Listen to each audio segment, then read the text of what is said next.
بسم اللہ الرحمن الرحیم۔ ہدایت جیسی سب سے قیمتی چیز طلب کرنے کی دعائیں۔ سورہ فاتحہ طلب ہدایت اور شفا کی عظیم ترین دعا۔ سورۃ فاتحہ کے متعدد ناموں میں سے ایک نام الرقیہ یعنی کہ دم بھی ہے۔ اس سورت کو پڑھ کر دم کیا جائے تو اللہ تعالیٰ شفا دے دیتے ہیں۔ ایک صحابی نے بچھو کے ڈسے ہوئے ایک شخص کو دم کیا تو اللہ تعالیٰ نے اسے آرام دے دیا۔ نبی صلی اللہ علیہ وسلم نے ان کی تحسین کرتے ہوئے فرمایا یعنی کہ ان کی تعریف کرتے ہوئے فرمایا، تمہیں کس طرح معلوم ہوا کہ یہ دم ہے؟ حافظ ابن قیم رحمہ اللہ اپنا ذاتی تجربہ بیان کرتے ہوئے کہتے ہیں کہ میں ایک مدت تک مکہ معظمہ میں رہا۔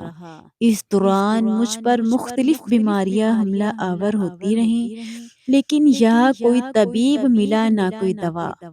میں محض سورہ فاتحہ سے اپنا علاج کرتا رہا۔ میں نے اس کی عجیب و غریب تاثیر دیکھی۔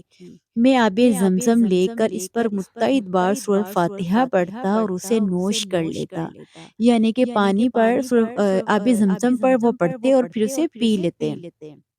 بس اسی سے مجھے کامل شفا نصیب ہوئی۔ پھر یہی تجربہ میں نے مختلف دردوں کے لیے کیا تو ان میں مجھے غیر معمولی حد تک افاقہ ہوا۔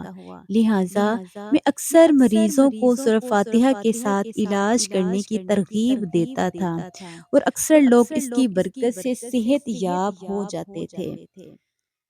سورہ فاتحہ پڑھنے سے پہلے بسم اللہ ضروری ہے۔ بسم اللہ کے بغیر سورہ فاتحہ کمپلیٹ نہیں ہوتی۔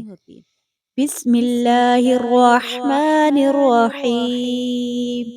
الحمد للہ رب العالمین،